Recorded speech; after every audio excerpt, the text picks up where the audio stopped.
হওয়ার পরে, আমার বিশ্ববিদ্যালয়ে পড়ার পরে আমার বন্ধুরা, আমার ভাইয়েরা, তারা কেন বেকার থাকবে? আমাদের কি কারিকুলাম তৈরি করা হয়েছে?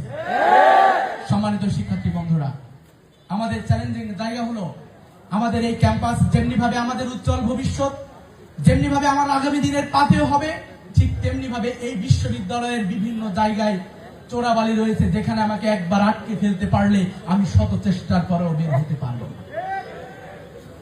আমাদের বক্তা একজন বলেছেন যে আমরা কখনো মাদক বা আমরা কখনো আমাদের বোনদেরকে টিচিং করব, আমরা কখনো এমন কোন পথে যাব যেখানে আমি গ্যালাক্সির মধ্যে হারিয়ে যাব, এরকম কোন চিন্তা নিয়ে ক্যাম্পাসে আমরা আসি না, কিন্তু ক্যাম্পাসের পরিবেশ আমাদেরকে সেই জায়গায় পৌঁছে দেয়। আমি